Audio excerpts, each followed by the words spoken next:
Do cookies make you think about death? If you're from Italy, they might. These are Fave dei Morti, or beans of the dead.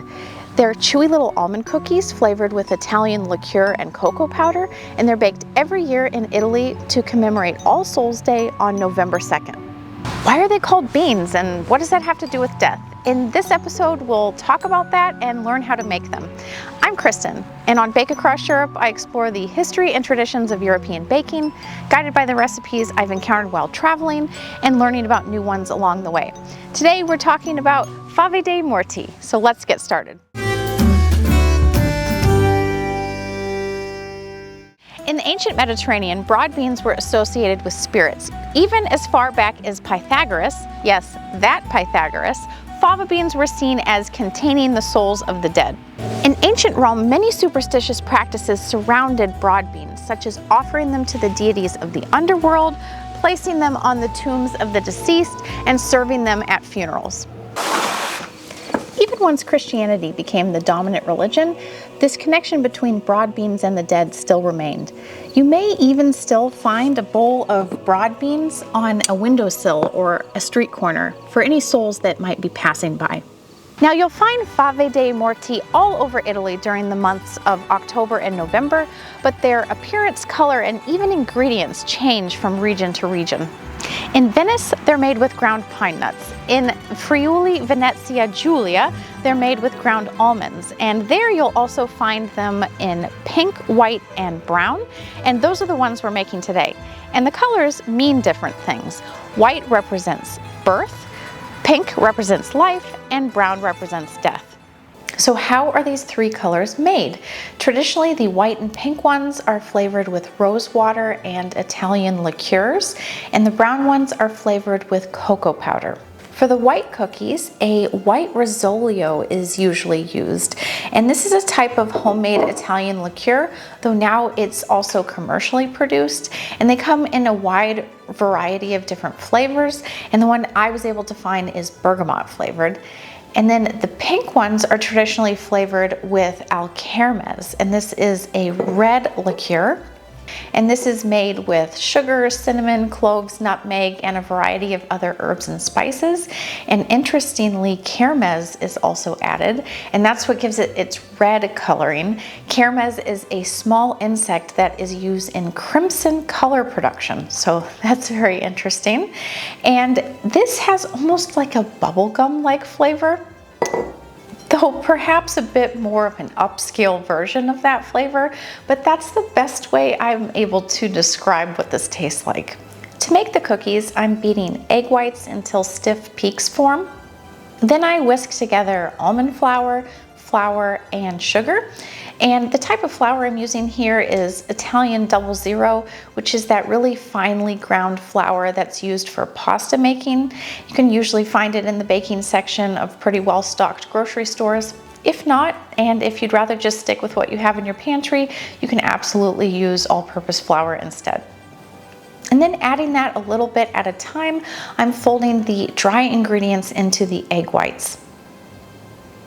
The dough is getting pretty stiff here, so I'm finding it easier to switch to my hands at this point and knead everything all together.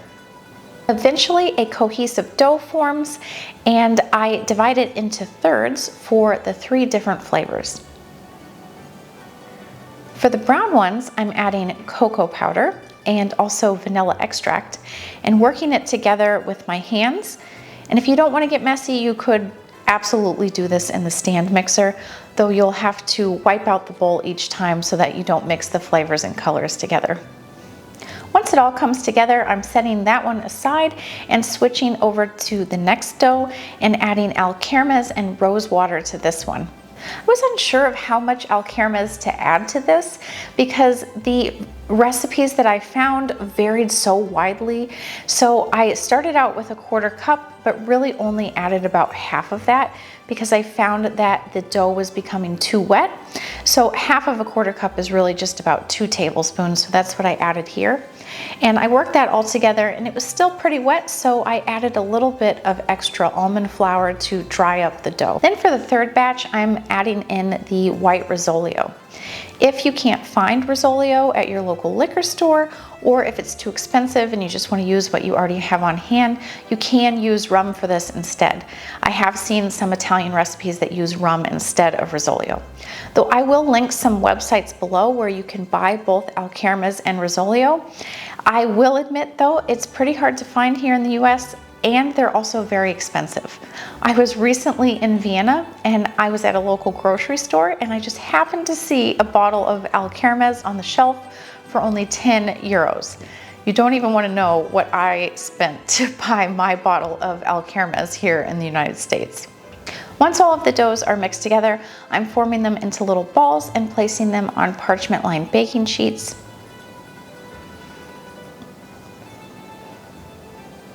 And you don't need to space these too far apart because they really don't spread too much during baking.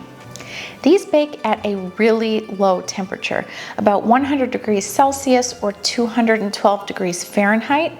And that really is to preserve that alcohol flavor. So what you're doing really is just kind of warming them up and drying them out. And it's great because it really preserves the different flavors of the liqueurs, because oftentimes when you bake with liqueurs, that flavor just gets baked right out of them because of the high heat, but that doesn't happen with these cookies. And then once they come out of the oven, you're just going to place them on a cooling rack and let them cool completely before serving.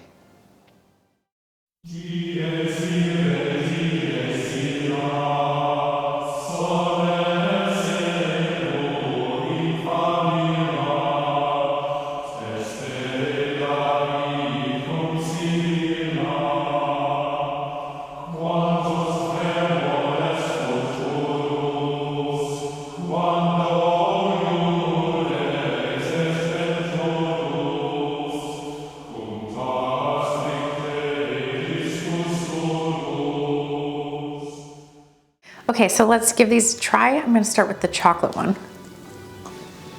Very chocolatey, actually. A lot of times when you flavor things with cocoa powder, it doesn't always come through, but the chocolate is a very dominant flavor here. But you can still taste that almond flour, so very chocolate, almondy sort of flavor. And I like the chewy texture that you often get with almond flour egg white type cookies. It has almost that macaroon feel to them. So let's try the rosolio flavored one now. You know, I was worried I wouldn't be able to taste the alcohol in these, but it actually does come through a little bit. And it's probably because of that really low temperature that they're baked at.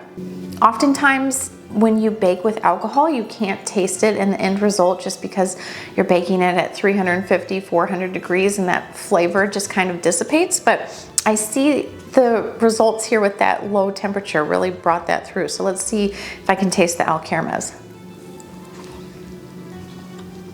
I can taste the alchermes.